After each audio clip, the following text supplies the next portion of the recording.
Hello, everyone. Dr. King back again to share with you a lecture on Chapter 3, Values in Counseling. Just a minute, I will.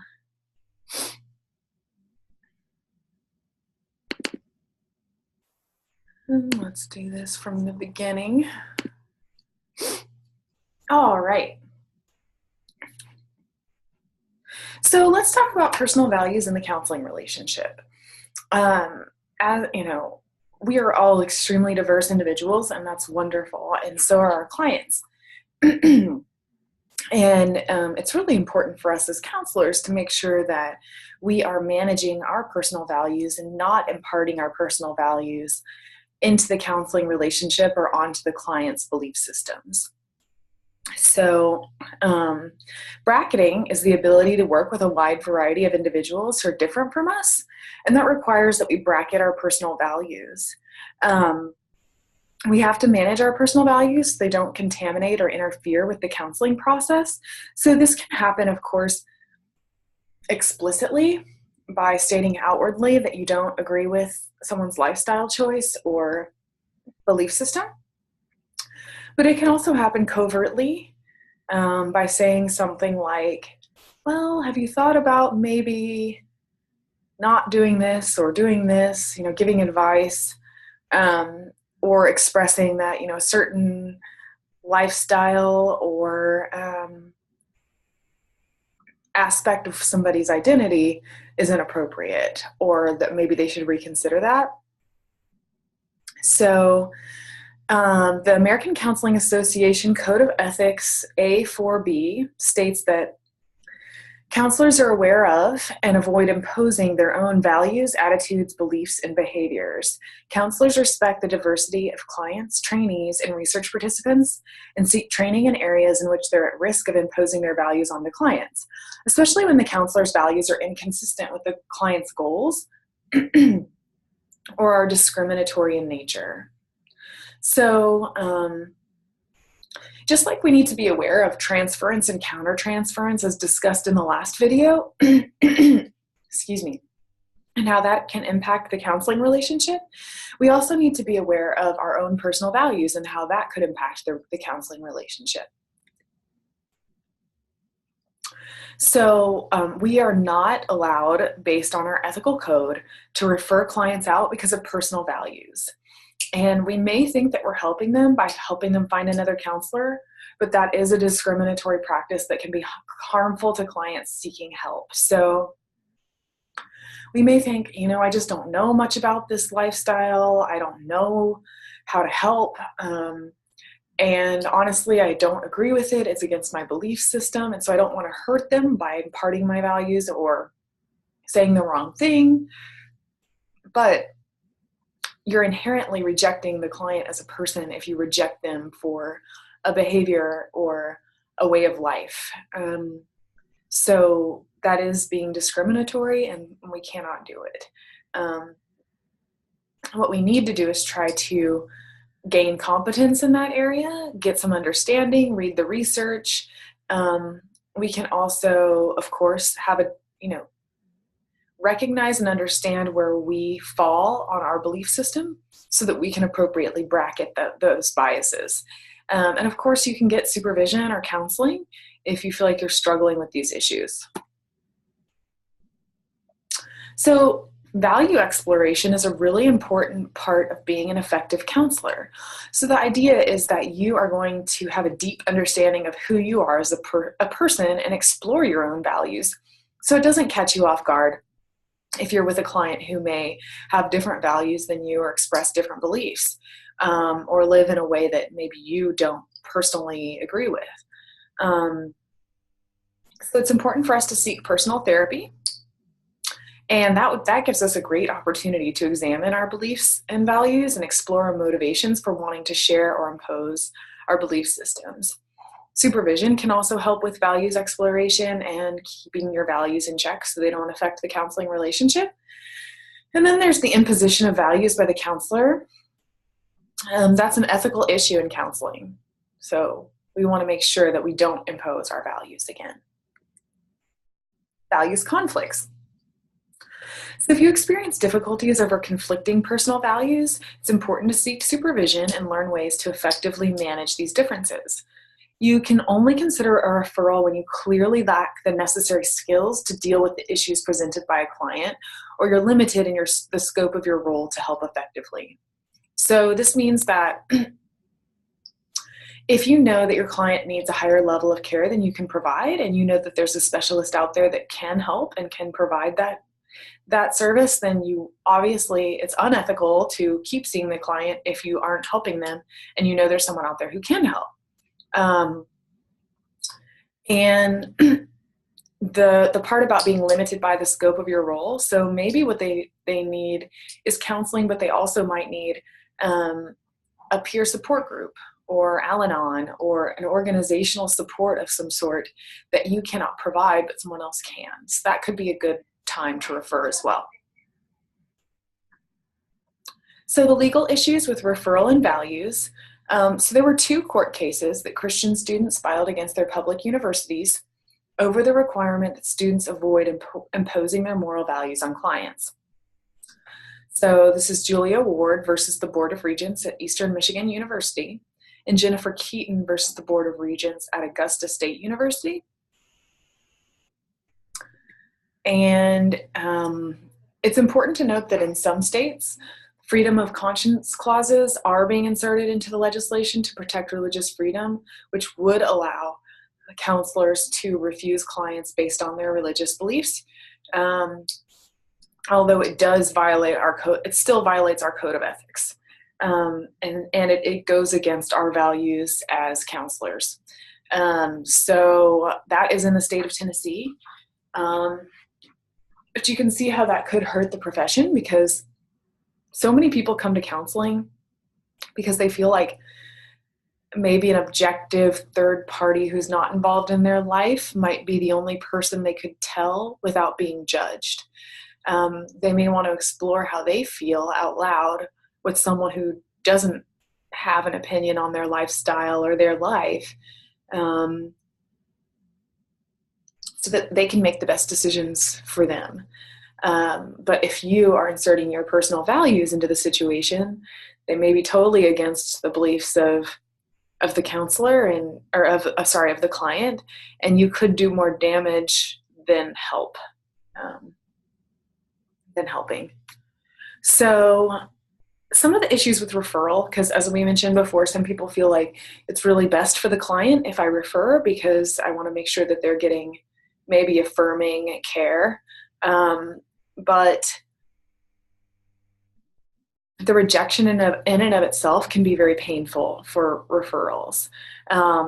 And, particularly, let me go back to the cases. So Julia Ward, let me talk about a little bit about that. So Julia Ward was, let me have another slide on it. No. So Julia Ward did not want to counsel a same-sex couple, and so she tried to refer out. And she was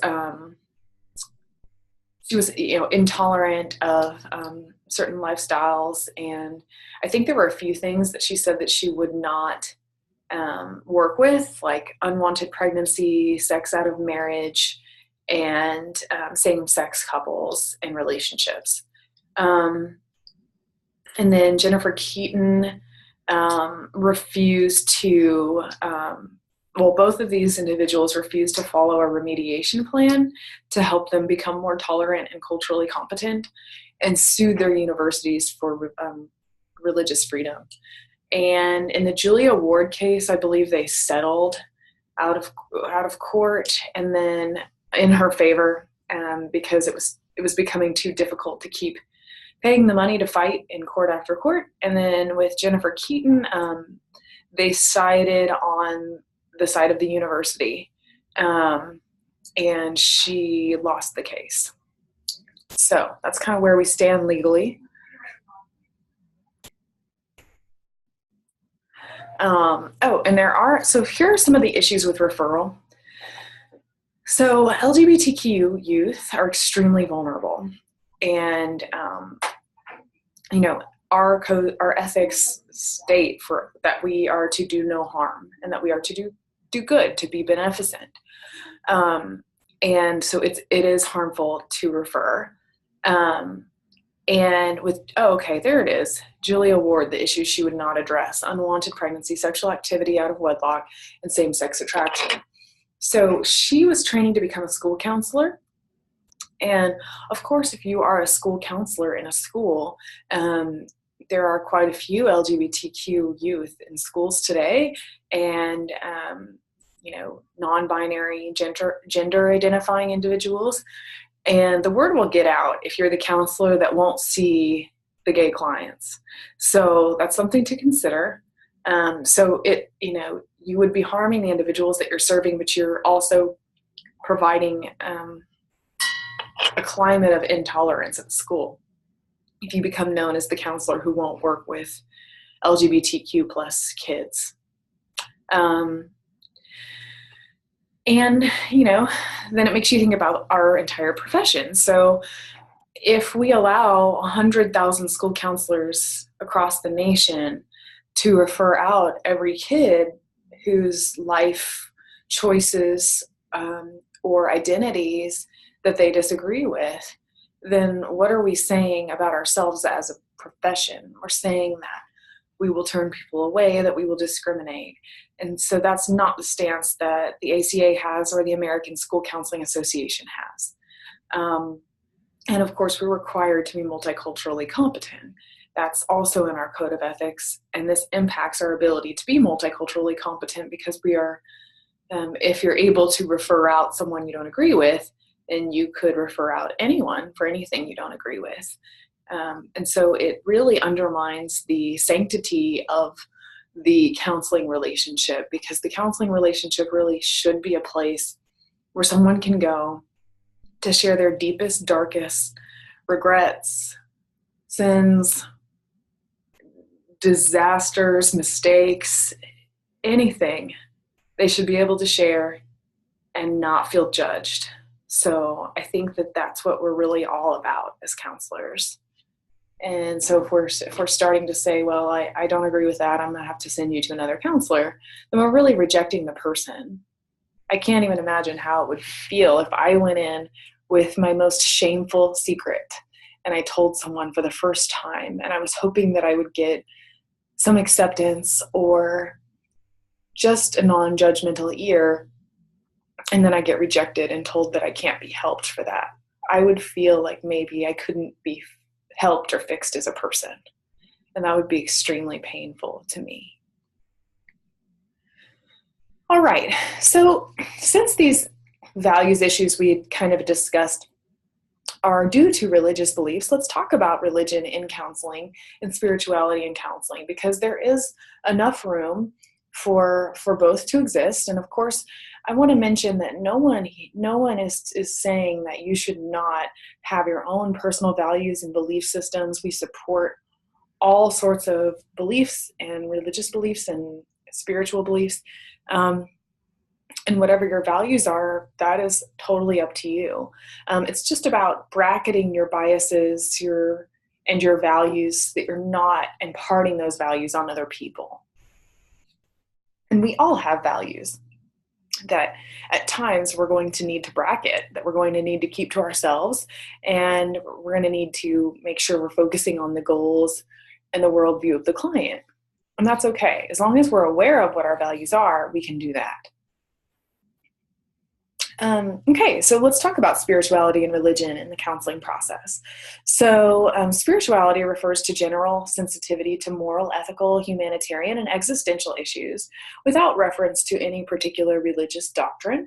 And religion refers to the way people express their devotion to a deity or an ultimate reality. And there is a whole organization devoted to spirituality and counseling practice. It's called ASERBIC, the Association for Spiritual, and let me look it up real quick.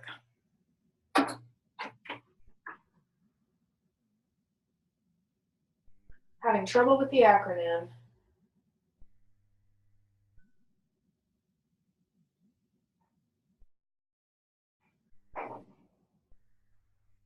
Okay, the Association for Spiritual, Ethical, and Religious Values in Counseling. So there's some really fascinating information out there about how to blend religious beliefs into counseling sessions. And the guidelines I would say for that is trying to understand the religious beliefs of the client, because it can be really important to the clients you're serving. And can the counselor work within the framework of the client? So, spirituality can be a source of strength for many people. And if religion is important to them, then we can use some of the things that they hold dear to help them find strength and get better. So sometimes religion and spirituality can be part of the client's problem, and sometimes it can be part of the solution. And they're critical sources of strength for many clients. And we want to respect and validate and empower people to use the things that work for them. Spirituality and religion should be incorporated in the assessment and treatment process, and counselors need training using a variety of intervention strategies and working with clients on their spiritual concerns. So we just want to be careful that when we're working with them, we're not inserting our values, but we're working within their framework. And then, of course, you can use their framework to help them. End-of-life decisions are also a big piece of the puzzle that we might want to consider when it comes to values issues in counseling. Of course, this is a hot button issue that can conflict with values. And, if you are in Texas, you probably will never engage with something like this. And there are, obviously legal ramifications that come with that. You may experience some of this if you're working in a hospice setting, though. So you obviously want to understand the law. You want to make sure you're following the law. And if you are in a state where maybe they have like the Death with Dignity Act in Oregon in 1997, you would want to determine suicidal thoughts from rational end-of-life decisions. And then there's a whole host of other training that would come with that I don't know that any of you would really need unless you were working with that specific population. And then, of course, I would say seek that out. Seek that training out. That's all I have for you. And again, I just want to express that we really value the diversity of all of you. So we respect and care about you and your values and your beliefs. And we want you to live your lives in ways that feel right to you and uphold your integrity. We just also want to make sure that we're protecting clients and making sure that they are not being hurt or discriminated against. So as long as we can all bracket our personal values, then we can do our best work for the clients we serve. Okay, thank you so much. That's all I have for you today. Have a good one.